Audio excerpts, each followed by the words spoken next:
what's the worst belief that I have?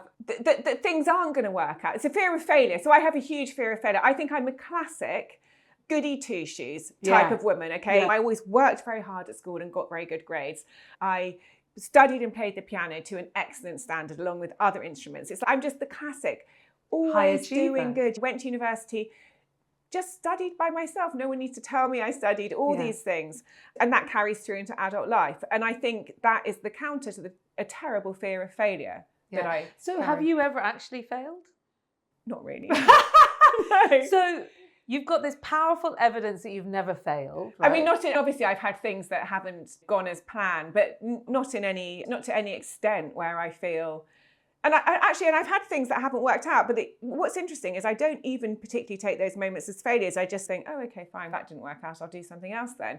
So I also know through my lived experience that the times I failed haven't been bad at all. No, they're the biggest lessons. Carry the big, it's a good lesson or it's a good redirect, but I still carry that fear of failure. And I think a lot of high achieving women do. They do. What would happen if you let go of that belief then? What would that give you? What would be possible? Anything? Or would it just be the same? You think anything would be possible if you let go of your fear. So the fears that I carry, which I think are common, are fear of failure, fear of being judged, what other people are thinking. Yeah. Do they think I'm this or that? When in reality, they're not thinking anything at all. They're thinking probably about themselves. Thinking about themselves. I think if I was able to 100% let go of them and live those, I would move, probably what we're talking about is the portal would open, and I would move more towards the goals in a more joyous way in which I'd feel alive and... But how dare you be even more successful than you are already? That's outrageous. And so Marianne Williamson says that, I'm going to paraphrase it. She said, it's not your darkness that you're most scared of, it's your light. Yeah. So you're more scared of the success that you could have and the potential, because then that would make you even more powerful. And then what would that mean? People would probably think I'm stuck up or up myself, wouldn't they? How dare you? How dare you be so successful when I know that there's more available and you're not doing it? Oh my goodness, do you know what? It's true. I've never had the questions turned on me in this way in terms of having to answer them. This is really interesting. So bringing it back to women as a whole. Yeah. When you look across women, if you were summarising 3 things that are common in women that end up holding them back, what would those be? So the first one would be this pull between the too muchness and the not good enough. Yeah. Which too muchness is the same as not good enough, essentially. But it's this fear of being too much, too full of our potential. What other things? Our inability to see the little girl that is showing up in the room, and our lack of capacity or awareness to go and take care of her so that she can actually stop showing up. Because what's not sexy is to show up as a little girl, right? And then we get accused of being shrill or whatever words that get used at women that aren't useful. And it's not sexy in a relationship either, right? It's not sexy in business, not sexy in a relationship. Ironically, I see more men showing up as little boys in business than women showing up as little girls, because women have decided to show up as adults because they have to in order to be in this man's world. But what can happen is they can turn into mothers, and that's not sexy either. So imagine you're in a relationship, whether it's a business relationship or a personal relationship, and you start telling that man what to do and how to do it. Yeah. Now they're a little boy. Yeah. And that's not a good dynamic. All dynamics should be adult to adult, but we often have this adult to child dynamic showing up. Yeah. No one wants to sleep with their mum, and no one wants to sleep with their son. Yeah. No one wants to be in business with a child, and no one wants to be in business with their mother. So those are the things that I think women get most stuck on, is not being in their adult. And this concept of the little girl showing up, which is absolutely fascinating. And I think we all like to think that we've left childhood wounds behind and all this sort of stuff. And I love the story you said about the woman who had the little girl showing up in her business life. How do we identify when that's happening? When you start describing your biggest challenge, the simplest question to ask yourself is, what does this remind me of? Yeah. So her biggest challenge, she's in the boardroom, right? She has a feeling, whether it's true or not, it's a feeling, I'm not being listened to, I don't matter, this isn't fun, right? And the feeling is because she's this 8-year-old who it wasn't fun. It's not fun as an 8-year-old. And she was able to identify that as the same feeling. As soon as you ask someone, and if you go instantly to your gut instinct, you'll start to talk about something that happened when you were little. Yeah. So when I was 10 years old, I got sent to boarding school. Yeah. And that's the moment I decided that I didn't want to be abandoned. So then I go out in the world to make sure that I'm so vibrating that no one will abandon me. Yeah. But it comes into a people-pleasing side or an over-vigilance for other people, because the 10-year-old's going, make sure no one leaves you. Don't leave me.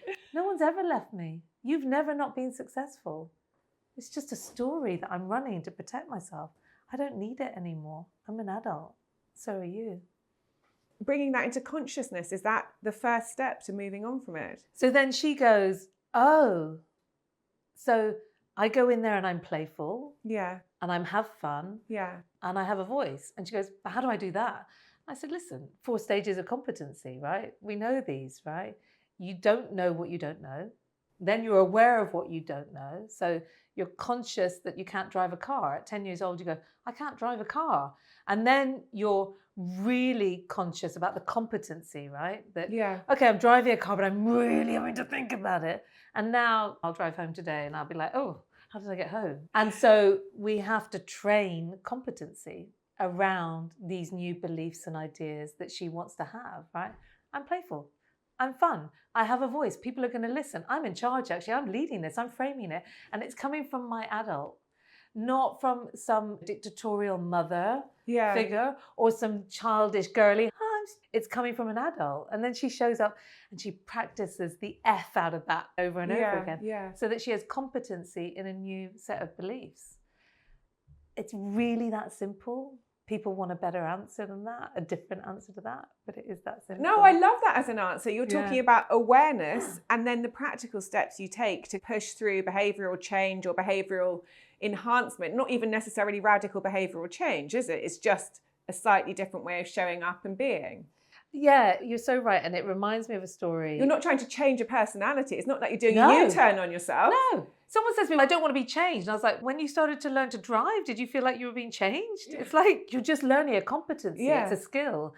So I had this client and she wanted to be able to present, right? So I taught her how to present and how to run workshops and then she'd take me to different countries with her and I'd help her and I'd support her. And then she said, but I'm never going to be able to do this without you. And I said to her, do you still have your driving instructor in the car with you? And she was like, no. I said, so what are you talking about? The truth is I'm not going to be needed. My ego, by the way, as a coach, would love to believe that people can't do it without me. Of course they can.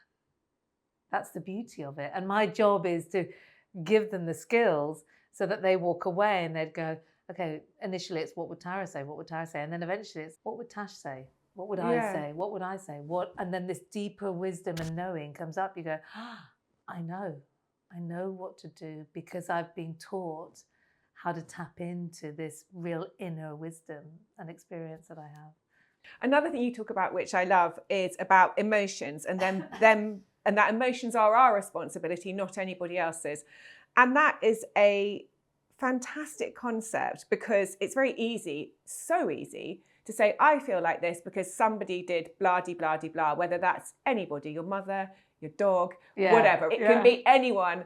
And on the day, you can go through all these oscillating emotions.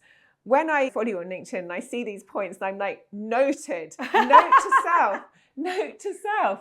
But that makes a big shift for a person as well, doesn't it? When they take that on board, that their emotions are actually their responsibility. Have you seen that in your life then? Have you seen moments where you've had a feeling and automatically wanted to blame it on? Of course, I think we all do. I think the instant reaction to a situation is I feel something because somebody or something happened. Yeah. And that's not, it's not fair, it's not this, it's not, it could be anything, it's annoying.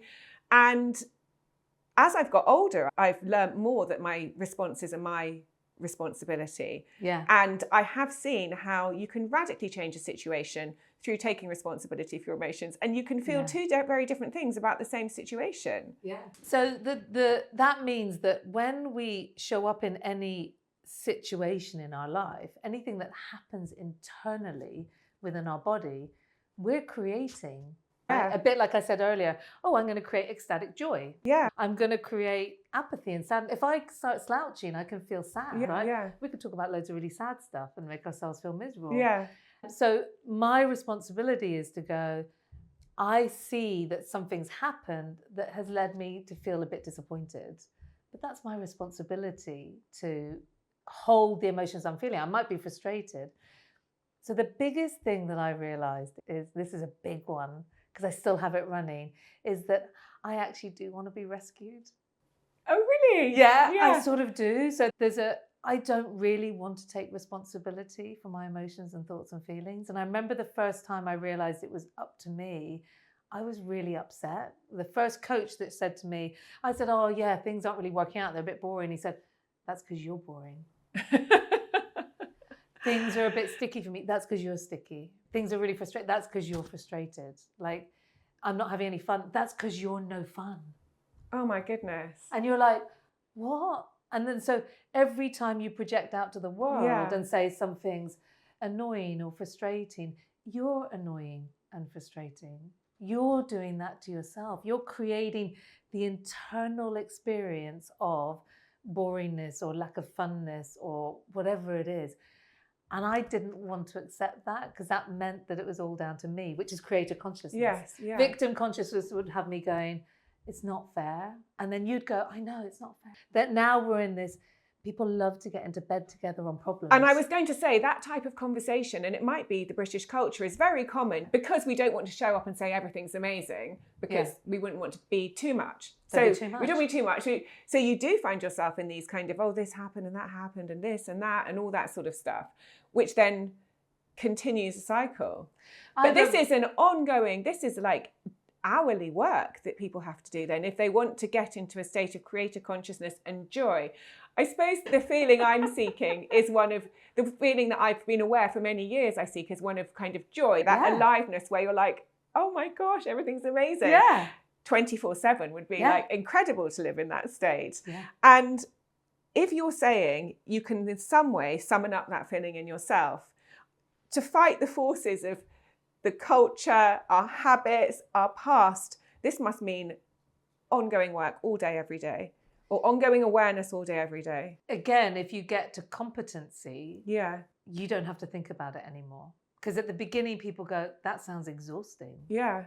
And then they collapse and they go into victim consciousness, which is, I can't do that. You go, but you're driving your car. I love the car analogy, because that's a great analogy. You don't need your driving instructor there forever, do you? You are competent at driving a car. Yeah, you wouldn't even think about it. If I said to you, I really want you to think about driving your car, you'd be like, okay, and you'd do it for about 30 seconds. And then you wouldn't be able to think about it anymore, would you? It's too boring. Yeah, So I don't have to think about being in ecstatic joy because it's not of any interest to me anymore. So if you go around, like I got out of the taxi today and he's like, do you want a receipt? And I said, yeah. And then we started chatting and he said, oh, I'm Piscean. A Piscean. He's a Pisces. And I said, oh, Pisces are the best. Cancerians love Pisces. And he's, what are you? And I said, I'm Cancerian.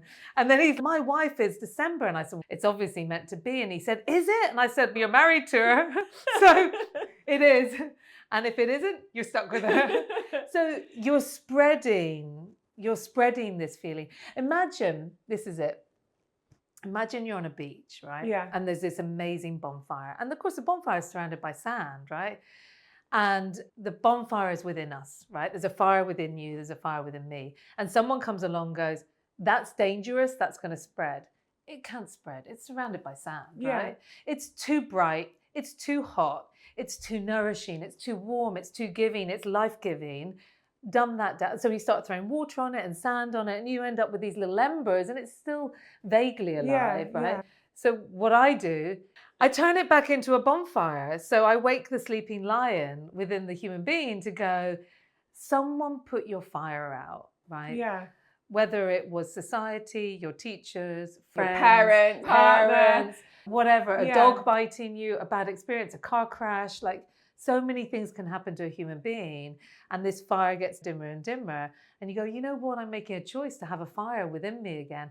And you know what? I'm going to spread that light to everyone around me. And anyone who doesn't want it, that's okay.